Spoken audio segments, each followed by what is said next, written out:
Good morning. Thank you. That's beautiful. Well, good morning, everyone.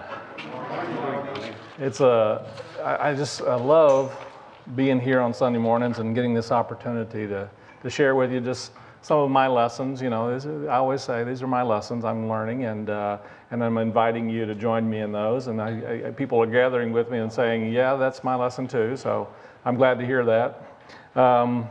We were working with and studying and exploring a really wonderful classic unity work by Eric Butterworth, who I think is one of the most amazing, profound spiritual teachers in unity. And my life has been transformed by reading and studying and really understanding much of what Eric is saying, because he has a way of saying things that really opens my awareness. And this work is called Spiritual Economics, the Principles and Process of True Prosperity.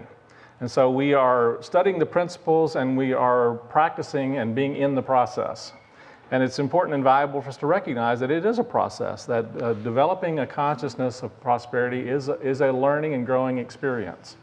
And it is a continual learning and growing experience. It's not like a place that we ever get to and that's it. But there are levels and layers of awareness and experience of that are ongoing and that we have the great opportunity to participate in. I came across a really interesting story about a banker who was advising his son to really think big. He was a businessman and was telling his son, when you do something, just think big.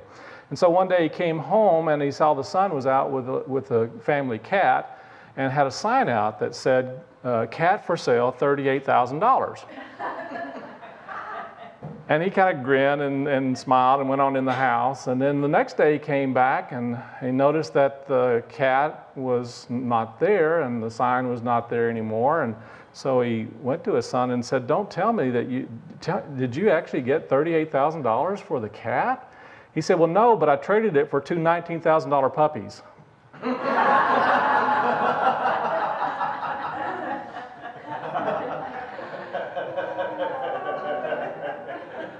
It's important to think big. It's important to think outside our box sometimes. And, blessings and prosperity comes in lots of different ways, right? So I wanted to talk a little bit today. We're exploring the understandings of what is needed to be in this process of prosperity and abundance. And Eric gives a very beautiful and a valuable roadmap in many ways of really how to establish and move into a prosperity consciousness. And I think everybody in this room has a prosperity consciousness, and we have a tendency at times to move in and out of it. And I think that's a valuable thing to know.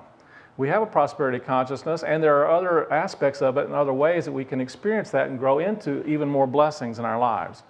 And prosperity really has to do with well-being, being in a state and an energy and a consciousness of spiritual well-being. And it's in that energy and consciousness of spiritual well-being that we will find that the other kinds of well-being will come. We have a tendency at times to reverse the process. We reverse the creative process. We think that we need to have all of the physical well-being in order to be able to experience the spiritual well-being. But I'm going to suggest to you that's backwards thinking. In order to really truly experience even the physical well-being, you first need to develop an energy and a consciousness of spiritual well-being. And by doing that, by developing that spiritual consciousness of abundance, that spiritual consciousness of being provided for, that consciousness and that energy of abundance and blessings, you will find that the way the law works is that you will draw to you the outer experiences that reflect that back to you. Makes sense, doesn't it? From a spiritual perspective, we know that that's true. It's oftentimes difficult to be in that place where we're not experiencing that. And part of this is a process of how we move ourselves back into that flow and into that energy. So he starts off by teaching us to really focus on this understanding that we live and move and have our being in a divine milieu of absolute abundance and prosperity. That they're really ultimately in the spiritual understanding, there really is never an experience of lack. ultimately there is always a divine supply. And he talks about it in terms of divine substance, that everything that is coming into our being and coming into our experience comes through what he calls, what Charles Fillmore called, and he refers to also as divine substance. And in more modern terms, we tend to talk about this in terms of divine energy, or just simply energy. Some people just simply call it energy.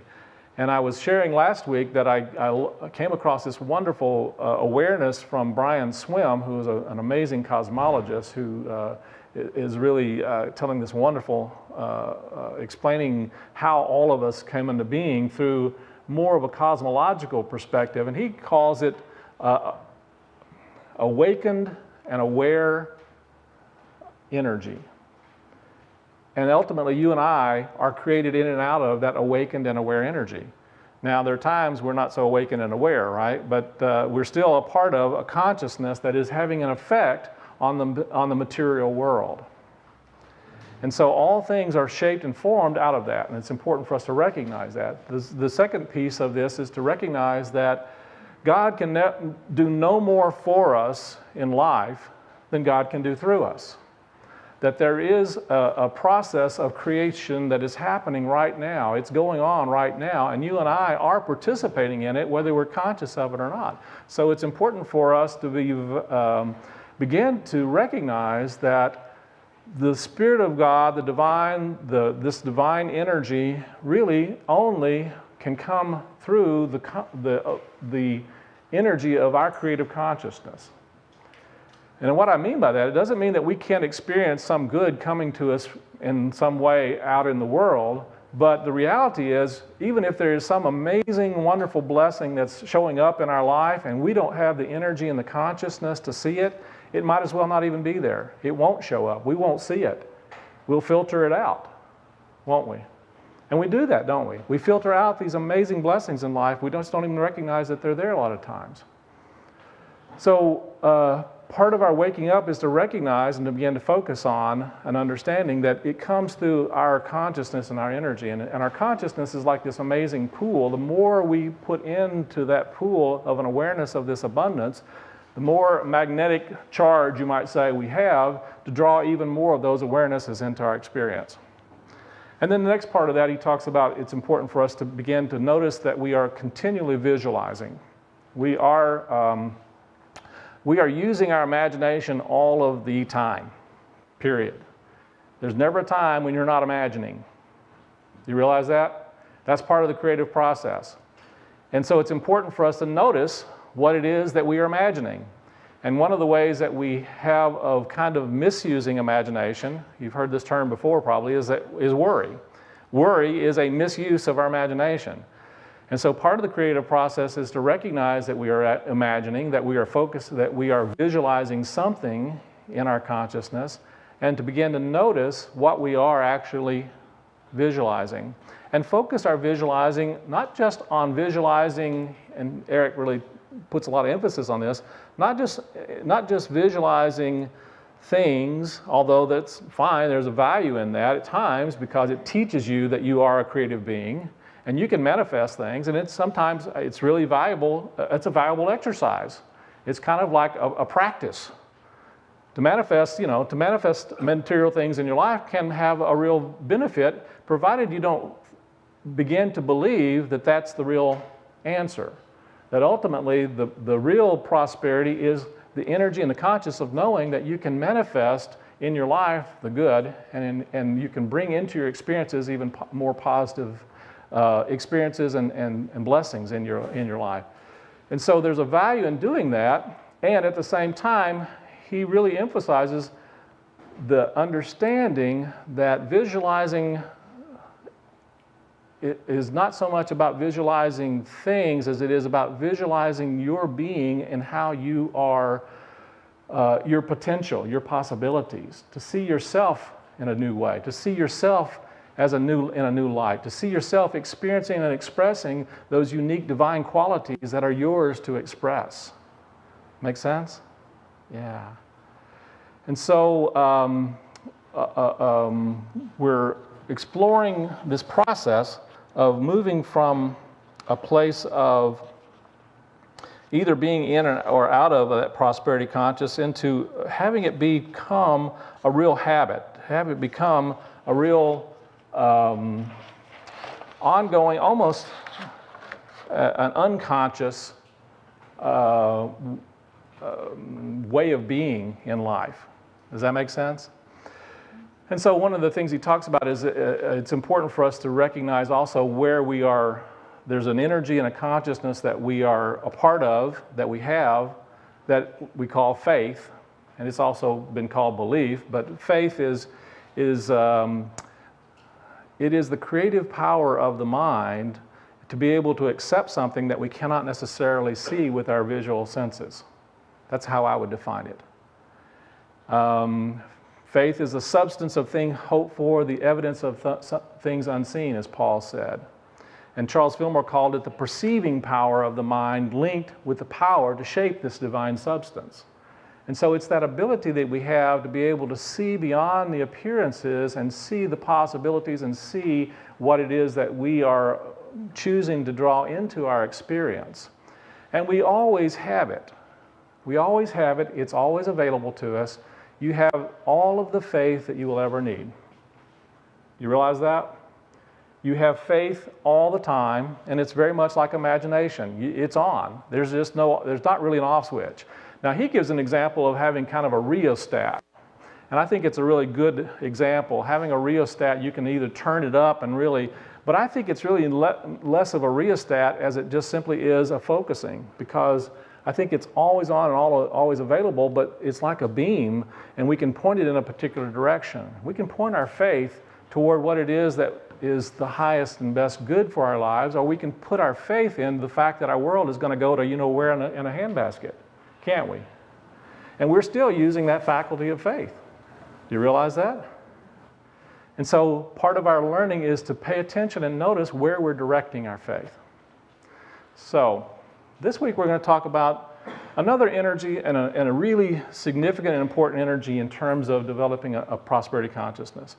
And we talked about this not too long ago, and it's the energy of gratitude. And I really love Eric Butterworth's his awareness and his consciousness about so many things. And one of the things he says is that he asked the question, what is your most important asset? I like that question. What is your most important asset? And sometimes we think, well, it's who knows? You might think it's your house or some material thing. It might be your relationship. It might be, but what he points out is that our most important asset is our ability to control our thoughts. Our ability to shift and change our thoughts in some form, in some way. And the time we can do that, of course, is in the moment, right now. He goes on to say that the freedom that comes from control of your inner world of mind and emotions, yet we do not allow events, people, things, and economic conditions to take control of us. For instance, how many people have become slaves to the wild fluctuations of the economy? Sound familiar? Ask them how they feel, and they might very well say, well, I'll be able to let you know when I see the stock market returns. Or after I see what my accountant comes up with. Can you see that what that is saying is the things out here in the world have control over how we are going to think and feel? And one of the things that I think is really valuable and powerful in what he is teaching is that the economy is always going to do what the economy does. It really ultimately has no control over our prosperity. Now, this may be a hard thing for some people to accept, but the reality is the economy always is going to be what the economy is, and it's going to go up and down depending upon, in all honesty, what we, the people, decide it's going to be. Do you realize that? Our economy is really a measure of our own faith and confidence in our economy. And the moment that we begin to have faith and confidence in our economy, again, we will find that our economy will begin to grow and expand, just like anything else that we put our positive energy and attention and faith toward. Does that make sense? But in order to really begin to do that, one of the things we have to do is begin to relieve ourselves and release ourselves from this belief system that somehow the economy is determining our well-being. The only way that we can escape from that is to recognize where our true source is. And our true source comes from within our nature, and that our well-being will manifest in its own way, in its own time, regardless of what the economy is doing. It doesn't mean that there won't be shifts and movements and ways that we may need to adjust to things and circumstances, but things and circumstances do not have the control over how we are going to show up in life, do they? So it's such a really important and valuable shift in awareness to recognize that the economy, each one of us has our own individual personal economy. And it has to do with our own energy and consciousness. Gratitude is one of the most important and valuable ways for us to move into an awareness of that abundance consciousness. Gratitude is an energy that is a creative power. That's one of the things that Eric really pulls out here that I think is so valuable. He says, gratitude, one can be grateful with the same spontaneity as one can be happy. It doesn't necessarily have to have something to cause it. Happiness can be a state of your own nature and your own being, is what he's saying. He goes on to say that it simply flows forth from within and becomes a causative energy. So we have a tendency to believe that we have to have something in order to be grateful. And what he's suggesting to you, be grateful and you'll have something. I remember a quote from Oprah Winfrey I shared not too long ago, and Will Bowen actually was talking with her and just talking about how the complaint-free world, you know, and talking about, well, you know, she said that she really didn't have anything to complain about. And he said, of course, you're Oprah Winfrey.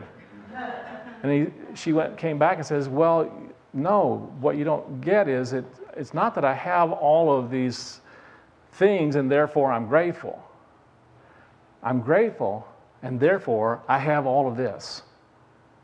She recognizes that gratitude itself is a causative energy. We had a wonderful witness from Lissy last week about the 90 days of gratitude and how that just amazingly began to shift her awareness and her energy and the energy in their family, and they experienced a wonderful turning around in that experience. And I'm so grateful for them sharing that with us this last week. And there's a power in shifting into that energy of gratitude. Gratitude, one of the things that came to me in my meditation about this is a recognition that Jesus said, to him who has, more will be given. And I know that sometimes we kind of look at that and you think, well, that doesn't seem quite fair. But ultimately, from divine law and from spiritual law, it absolutely is fair. And what he's really saying is, when you have an energy and a consciousness of having, there is this law of attraction that is at work. And so when you have this feeling like you have, the universe says, yes, you do. And here's more experience of having. And when you have an energy and a consciousness of not having, this wonderful, loving universe says, yes, you do. Here's more not having. We are part of that one way or the other, and we're focusing our energy one way or the other. And what gratitude does is it helps us to develop that experience and that energy that we have.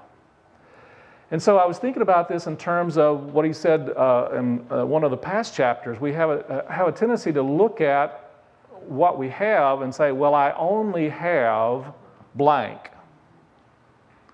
And he really encourages us to completely eliminate that word only, because it is a judgment of not enoughness.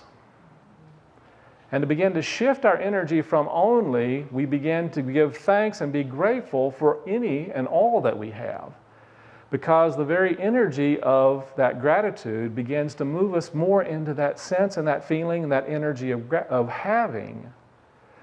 And from that place of feeling like we have, we will find that doors open, opportunities present themselves, awarenesses come to us, and we see that there are ways that the universe can and will provide in ways that we had not really imagined before sometimes. Or we'll get insights and awarenesses of ways we can move and shift, or for that matter, things just come out of the blue. And it does happen.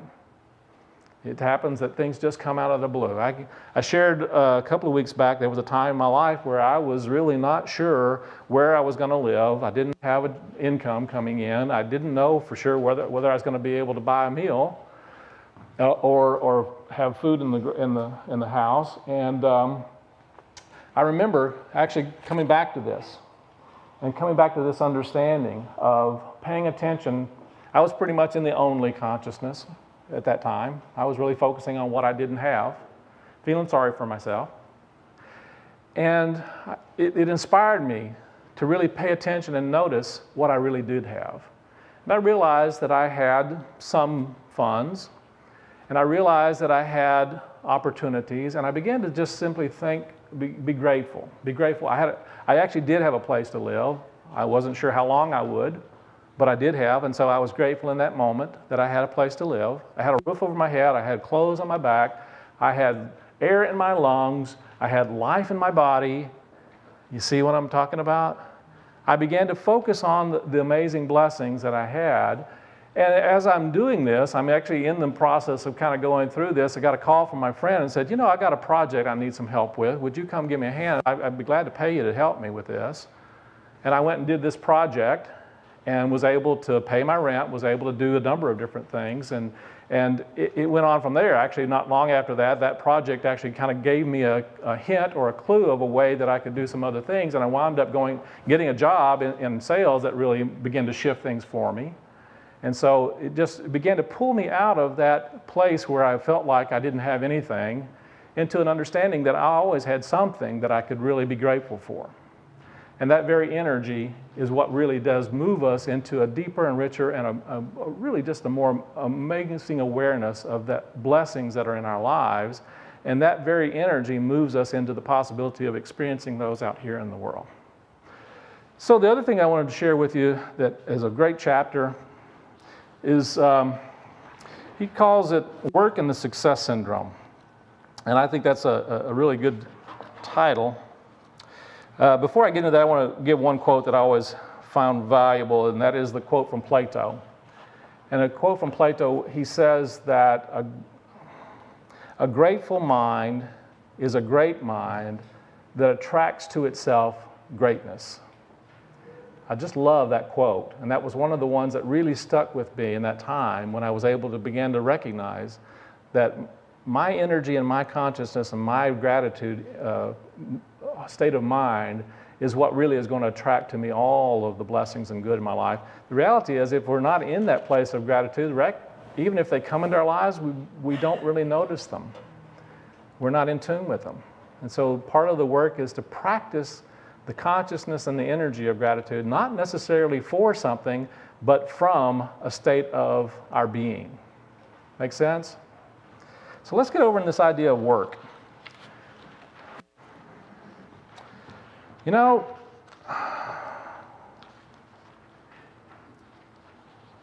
Jesus said, "And ye shall know the truth, and the truth shall make you free."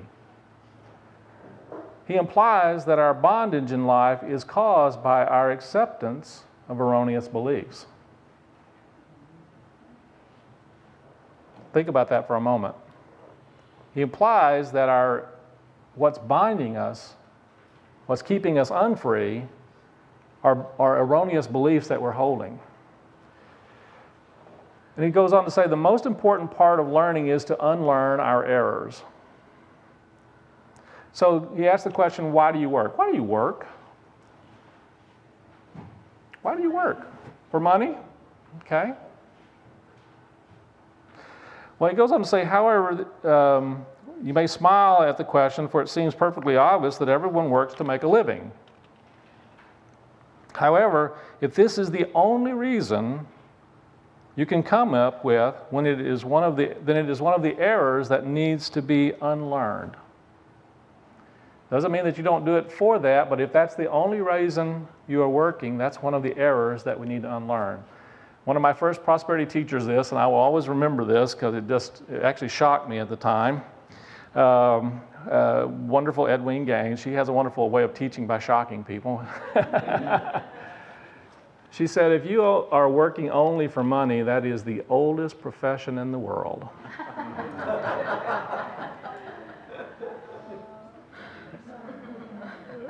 I want you to think about that because there's some real truth in it. If we find ourselves, that is the only reason why we are going to work in the morning, what is it we're doing?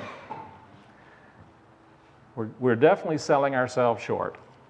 Because part of the power and energy of work, whether you actually have a job or you're looking for a job or you are working for yourself or you're on a contract or whether you are in business, we're not talking about job, we're talking about work. And Eric has this wonderful awareness and philosophy about work, that work is absolutely the most valuable way for us to be able to learn and grow who and what we are and how we can share our gifts and our talents in the world.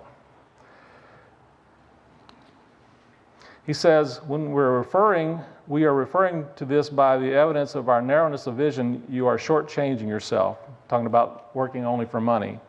And so you spend most of your life engaged in some kind of gainful employment. Thus, if your attitudes about work in general and your job in particular are not right, then truly you are working against yourself.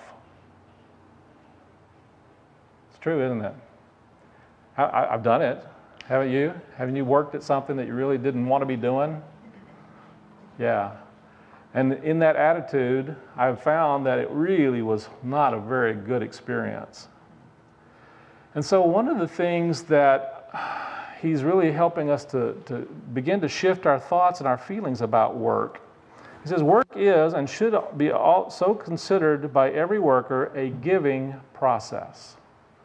The purpose of our work, basically, is that we can find some way to give of ourselves, to give of our talents, to give of our abilities. And he goes on to say, quote Matthew 6:3, let not your left hand know what your right hand is doing. He goes on to say, let your work, whatever it may be, involve an outworking of the creative flow engaged in through the sheer joy of filling your divine nature.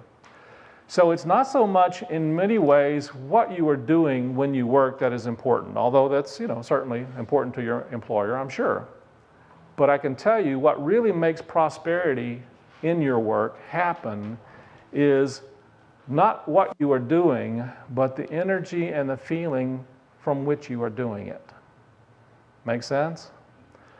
And if you can begin to look for and find ways that you are being of service in whatever you're doing, one of the most valuable work, some of the most valuable work that I have ever had, and that really I think has really prepared me for ministry as much as anything that I have done in my work life, was waiting tables. Anybody here wait tables? Man, if you don't learn about people and service and waiting tables, it is really about service, isn't it? It's about being present. It's about being aware. It's about being in a flow. If you're not in a flow when you're waiting tables, I can assure you it's not going to go well. I've had some wonderful experiences and learning lessons about abundance and prosperity and about work and what it means to be in service. And, I've had friends that I work with who saw themselves in servitude. And there seems to be a little different connotation from that perspective, doesn't it? They were not feeling so good about being in the service industry. They saw themselves somehow as being in servitude. In other words, they felt enslaved by their work. And I'm going to suggest to you that when you have that sense and that feeling of servitude, you are not only shortchanging your employer, but you're shortchanging yourself, and you're shortchanging your life. We're not here to be in servitude to anything or anyone, but we are always here, ultimately, to be of service in some way, aren't we? And service really has to do with the opportunity that we have to share and to give of our gifts and talents in some form, in some way. To give of our love, to give of our appreciation, to give of our, just really a blessing to people in our lives and the people that we work with. And the more we can tune our energy into this opportunity we have to make a difference in some form, in some way, it doesn't matter whether you're digging a ditch. If you're digging a ditch, make it the best ditch that you can make it. And I will tell you that it will actually lead to other things, because there will be a return in your experience in some way, in some form, of the benefits and the value of that attitude of blessing. You know, that word blessing is really valuable, and he talks about that in here also. And really, folks, I've said this before, and I hope you will all not just listen to my little bit of what I can share with you about what he's teaching, because reading it yourself will really enhance anything that we're doing here today. So I hope you'll, if you haven't already, pick this book up and be sure and read it. I want to talk to you a little bit about blessing and what the word blessing means. Blessing means to confer prosperity upon. And so whenever you are involved and engaged in your work, I think it's a part of what you're called to do in everything that you're doing, to bless the work that you are doing.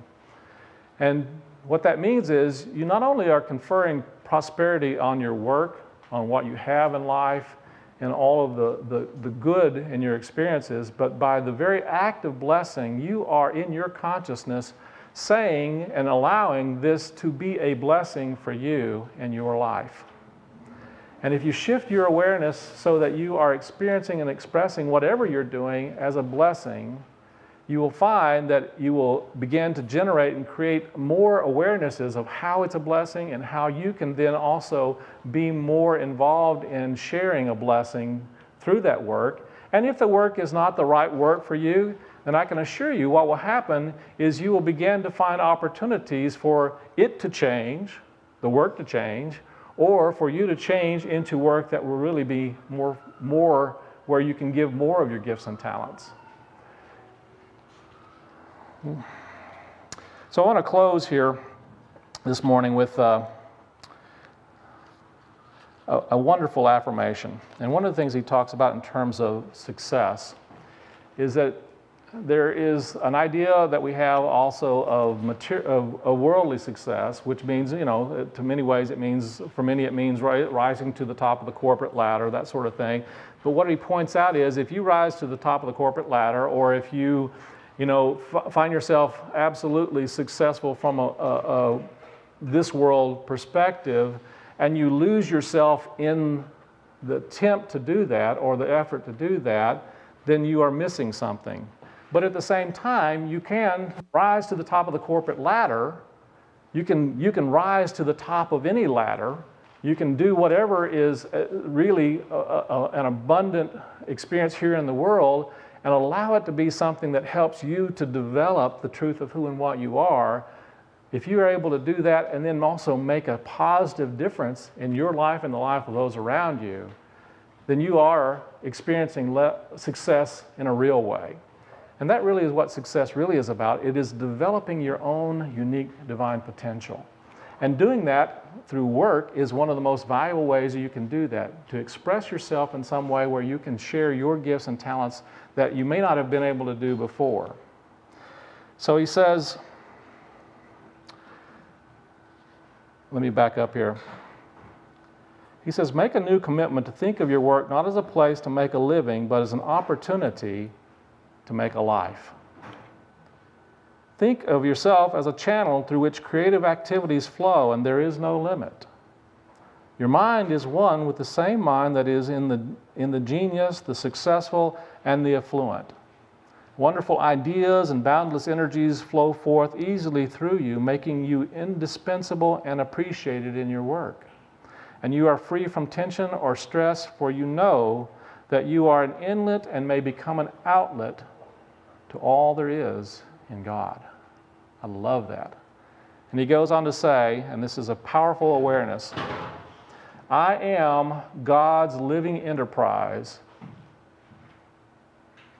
I am God's living enterprise. And there's an important second piece to this. And God cannot fail. Let's say that together.